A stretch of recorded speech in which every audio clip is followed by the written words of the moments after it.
Hi friends, welcome back to my channel. Today I'm excited to be doing the main character tag. It was created by the Troublemakers and I will have their information linked down below. I wasn't technically tagged for this. They have opened it up to all of AuthorTube and the questions seem really fun, and I've been a lurker on their various channels for a couple of years now and I'm just kind of excited to hop into this. Silhouettes of you are like a taunt. Never really know just what you want. So I'm going to be talking today about the main character from my YA gothic romance, which is about a girl who gets trapped in a castle, finds herself accused of murder, and in a fake courting relationship with the mysteriously returned Duke who might be craving her blood. So the first question is, what is your main character's name? How did you choose the name? How does your main character feel about their name? My main character's first name is Irina. So initially when I had this idea, I knew I wanted it to be set in a kind of fallish, wintry vibe of a place,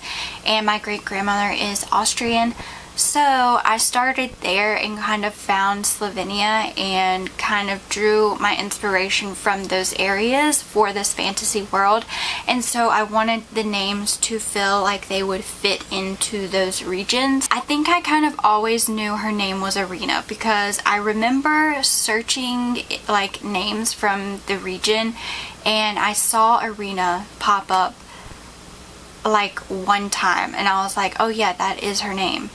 And I didn't really do any more searching after. It was just like set in stone from the get-go that this character's name was going to be Irina. What's cool about that is that I didn't even look up the meaning of the name, and so I actually did that for this video just out of curiosity.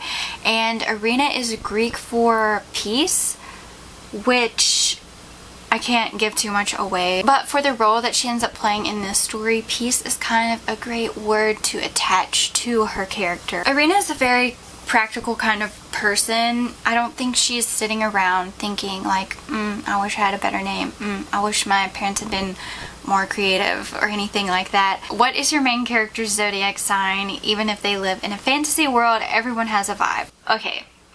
Forgive me. I know next to nothing about the zodiac signs. I will say she is an Enneagram 3 wing 4 and her Myers-Briggs personality is probably an ISTJ. So with that being said, maybe some of you who know more about astrology can kind of fill out if this zodiac sign might mesh with those vibes. At first I thought she was a Taurus, but now I looked up like what vibe the zodiac signs give, and the Taurus seems a little too grounded or chill. So I think she might be a Capricorn, which is still an earth sign, and she's very into kind of getting a calming energy from the plants around her. So I do think like an earth sign probably fits with her. I was kind of torn that maybe Scorpio was a good choice for her, but I think maybe that is her moon. What is it? Earth, moon, rising? Or maybe her rising. Now I'm just confused. I think she's a Capricorn sun and a Scorpio moon. What is your main character's relationship with the people who raised them? So Irina is an only child. She was very close to her mother and father growing up. It was just kind of them on this pig farm kind of keeping everything afloat. So I feel like she kind of matured quickly because her parents were her best friends and she has always lived a life full of responsibilities. So the next question is, what is your main character's most important memory prior to the book? So one of the key scenes that I wrote for her character is when she is a child, her parents get her a tutor because she's not doing well in school at all, and it's because she has dyslexia. So this world kind of has Middle Ages vibes, and this woman is very harsh and doesn't have much patience and doesn't understand what's actually going on with Irina and her learning disability. And in this scene, the tutor basically calls her stupid. That really kind of defines for Irina who she is in the world, because she's already a peasant, she's already lower class, she's already like working on a farm with pigs, and now she can't even read, and people are noticing that and thinking that means her intelligence is less. Even though neurodivergence doesn't mean your intelligence is lower, it just means that your mind is mapped out in a different way. And I'm saying this as a person who is dyslexic, and I think like I wrote this character with this neurodivergence because, one, it's rarely like put out there into the world. We've got Percy Jackson, and actually as a kid growing up with dyslexia, the jokes of being able to just tell myself, well, at least you're a demigod, like, it helped. Like, it just did. And I don't know, I haven't found a young adult character who gets to be dyslexic. So I think I just kind of put this in here, and it's very similar to a memory I have for myself, but I do think that every neurodivergent kid is going to have that key memory where you just feel lesser than everyone around you because you can't think the way that they are thinking. And so that is Irina's kind of key moment where she has a misbelief about herself that's not true, but it imprints on her. She grows up thinking she is a nobody because like she's a peasant who can't even read. Obviously I'm going to explore this throughout the book, and she's going to learn that it is a lie, but it is kind of a shaping memory for her. The next question is, your character walks into a library, which section do they go to?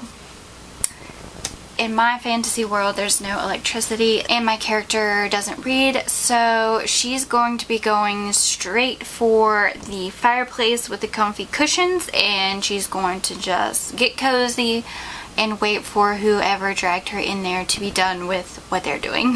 If I had written the book differently, like, topics she is interested in would definitely be herbalism and kind of plants for medicine and foraging and those types of books. And also, like, in a modern world, I think she'd be the kind of girl who is like watching YouTube videos about stocks. That just kind of fits her whole vibe. So would your character survive the Oregon Trail, and how? So I've never played this game, but also like I know what the actual Oregon Trail is, and I would say yes, this is kind of her life every day anyway. She is like a pig farmer. She's like a stout, strong, get her done kind of character, and she's level-headed enough that her fear and panic wouldn't get in the way of her doing the necessary things to survive. What would your character ask for if they made a deal with a crossroads demon? This is such a fun question. My character does have to make a deal in my book, so I won't kind of go into that, but she's the kind of person who would sell her soul for like riches and glory and power. She's kind of like a greedy little thing who sees what she wants and goes for it, and I kind of love that about her. But to kind of give this question a deeper answer than that, I think she would go back in time and obviously try to save her parents from being murdered. The last question is, what would your character think about on their deathbed? And she would definitely be thinking about her significant other. At the end of the day, even though my book has like cozy mystery vibes and murder, it's still a romance. It's a gothic romance, so she's definitely thinking about the love of her life and kind of like how them being together changed her life for the better. One of the themes I kind of explore in this book is that neurodivergency, or like traits that make you different, don't make you less valuable. And so I think she would be thinking about how, I think she'd think back to that memory of that tutor calling her names and her feeling so worthless, and then kind of seeing the evolution of herself and how she grew past all of that. I think she would just be thinking like, little old me that I didn't believe in because of all of these extenuating circumstances that had nothing to do with who I am as a person on the inside. I think she would think about how those thoughts shaped her and how she almost let them win at one point, and how she's thankful that she didn't. I think that would be kind of like a little detour, and the thing she would think most about would be her love interest and just kind of like where they started and where they ended. These questions are weirdly deep. I wasn't actually expecting it to go that deep, so that's interesting, and I feel like I kind of did learn a little bit about my character. So this is editing Courtney here. It's the same day, but I forgot that I totally forgot to tag people, which I had fully intended on doing, so I just want to sneak this clip in here really quickly. That's why the cuts don't match, but I definitely wanted to take the opportunity to tag some people because I think this is a really fun video to make. So I'm going to be tagging Emma Bennet, romance author, because I know that she has done other tags, so I think she would enjoy this. And then also I wanted to tag Autumn Ashleigh because I have been following along on her Burning Roses project, and I'm just very nosy. If she does decide to do this tag, she might choose to do her new project, and that would be totally fine. She's watched some of my videos, which I still cannot get over. I love her channel so much, so if she sees this and decides to do it, it would make my day. And if you are a newbie author tuber, please take this as an invitation to tag yourself. The Troublemakers are trying to revive this tag, and so the more creators who want to do it, the merrier. And lastly, a big thank you to the Troublemakers in general for taking the time to put this tag together. It was really fun and also kind of eye-opening, so thank you so much. If you're interested in doing this tag, I'll also put the questions down below, and there's the playlist. If you like this and you want to follow along on my writing journey, I post writing related videos every Friday, so don't forget to like and subscribe if you so choose, and I can't wait to see you in the next one. Bye!